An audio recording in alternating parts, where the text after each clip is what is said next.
One of the worst games ever.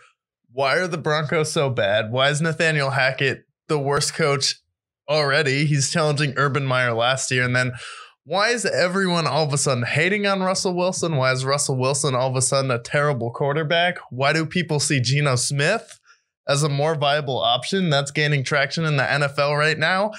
And why could neither of these teams score a touchdown?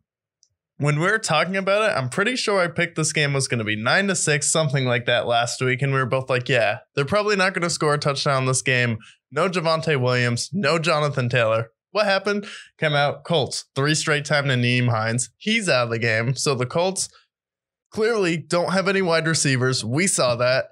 And then the Broncos, Russell Wilson, 4th and goal, wide open receiver in the end zone. And then he's like, Hamler. Gotta throw it to Sutton. I gotta throw it to Sutton because we have to build chemistry on this team. So instead of just throwing it to the open guy and winning the game, what am I gonna do? I don't know. Just choke and throw it in the dirt. Oh, yeah. I also said Stephon Gilmore was probably going to win this game. And I said it was going to come down to a Stephon Gilmore play. That's why I picked the Colts. That's exactly what happened. And I'm honestly proud of myself. I'm going to pat myself on the back because Stephon Gilmore came up with the play of the game, reached out, even though Russell Wilson was like,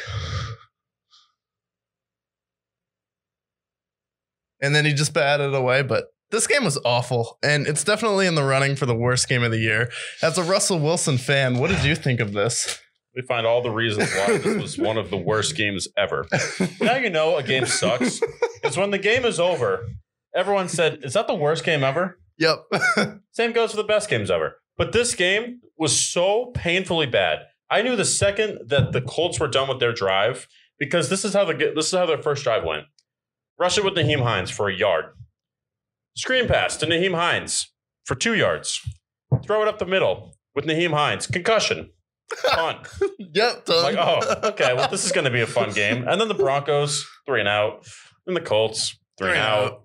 Just a bunch of 3 and outs. If you're into 3 and outs, my God, watch this game on repeat. This game was atrocious. How can you I mean, this is coming from a Russell Wilson fan. How can you defend him at this point? Later, it came out that he had a shoulder injury. And, you know, the homers really clamored like, well, that's the reason why he sucks. No, the reason why he sucks is because KJ Hamler was in the end zone, could have walked into the end zone. So they threw it to Courtland Sutton, who had 3 guys on him. Listen, man, I want the Broncos to succeed. I want Russell Wilson to play well in Denver. I want this to happen. But unfortunately, at this point, I think it's in his head. Because at this point, how can you play this badly for somebody who's won a Super Bowl and has been consistently a top 10 player in the NFL? What is going on here? I mean, quarterbacks. I don't mean top 10 in the entire league, but you get what I'm saying. At some point, you got to be like, what is going on with you? There's something going on with your head. Broncos country, let's ride. Yeah, there was an interesting thing. I read an article about Russ, and it was basically Richard Sherman, who has been very hard on Russell Wilson because I feel like Richard Sherman blames Russ for how they lost the Super Bowl. And, you know, it was a tough throw, but you did turn the ball over in the Super Bowl, and that's the reason why you guys lost. And it seemed like Pete Carroll was trying to anoint Russell Wilson when they felt like Marshawn Lynch should have been the MVP of that game. Oh, he was. And they felt like, hey, we should have handed the ball off to Marshawn Lynch, even though Marshawn Lynch was 0 for 5 on 1-yard tries on the goal line. They still want to go with Russell Wilson. So it's like, you have that situation. But basically, Richard Sherman was like, Russell Wilson can only run one offense, and then he's basically going to be exposed when he's trying to learn something entirely new. The offense in Seattle, I'm going to stress this again. I say it every single week. It was based on Russell Wilson run around in the back of the pocket and make a play. Well, that's not happening anymore because now Russell Wilson has his money. He has his family. He's planning for his life after the NFL. He's 34 years old, which that's old, man. So Russell Wilson's getting past his prime at this point, and he's flinching in the pocket. Like, you see him, he used to be, oh, no problem, spin move away from it. Everything Patrick Mahomes used to do, he would do at not as good as the level because Patrick Mahomes is a much better passer, but the elusivity, running, getting crucial first downs, there are plenty of he could have run for. And then he would just flinch in the pocket when guys were near him and he wasn't stepping up and making big plays. And then he's just missing open guys. And then there comes a point you can't just blame it all on Nathaniel Hackett. Yeah. Like you can't blame it all on him. Even Matt Ryan, as bad as he played, he still looked better-ish than Russ. Well, here's the thing. Like you alluded to this with the Nathaniel Hackett thing. Nathaniel Hackett's a whiff of a head coaching hire. He'll probably be fired after this year. But I'm sorry. You could have the worst coach in the NFL. You could have the best coach in the NFL. If you're completing 11% of your throws from the red zone, you're not going to win any games. And the fact that you've already won 2 of them is kind of criminal. 11% from the red zone this year. Russell Wilson completion rating. That is ungodly awful. There is no level that I could defend him when 11% of your throws are being completed in the red zone, which is why they have one of the worst offenses in the NFL. This game to me was 2 quarterbacks who I can't quite call them washed quite yet, but it's getting there where I'm like, wow, these guys are not the same as they were years and years ago. This is a sad game to watch. All I wanted to do, I can give you a list of things that I would have rather done than watch this game. Number 1, sleep on a bed of needles. Number 2, gouge my eyes out. And number 3, wear a meat suit to a shark convention. These are 3 different things that I would have rather done than watch this game. And these are things that I don't want to do this again. This was not fun for me. I was miserable.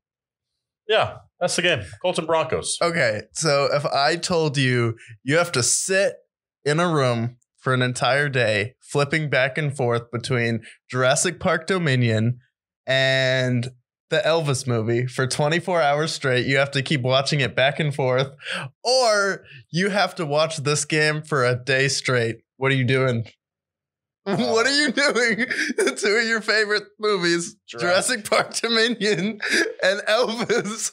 Or are you going with what? The I'm Colts actually going to pick Dominion and Elvis movie. See, for the comedic value. There is no comedic value in watching one of your favorite players, your childhood hero, one of the worst quarterbacks in the NFL.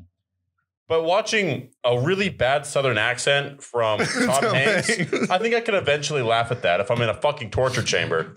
Same goes with the Dominion, where it's like, we're back. We haven't seen each other in so long. Nothing's happening. They're like going to grab a fucking slice of pizza, and they're like acting like it's the most suspenseful part of the fucking movie. Don't even get me started on that movie. I already got the review up on that. We're going to get a slice of pizza. Oh no, a locust might eat it. I thought this movie was about dinosaurs, but it's about killer locusts. About killer fucking locusts. There's a food shortage. No, there's not. There's fucking dinosaurs everywhere. Yeah, they're really going to starve when there's a fucking T-Rex outside of your yard. Yeah, give me a fucking break. No, the entire movie's like, oh, he's going to control us all because there's going to be a food shortage because he genetically engineered locusts. When we're dealing with dinosaurs being out in the world, it's like, I don't know. But you kill a few dinosaurs and eat them. Like, people can survive on meat alone. The carnivore diet's a thing. So it's like, oh no, we don't have grants. Like, I don't know, buy a gun and shoot a dinosaur. Literally, you kill a T-Rex, you could feed a village for decades. No, that's honestly probably one of the worst would you rathers that you just made me do. But yeah, I think I'd rather do Elvis and Dominion. Elvis and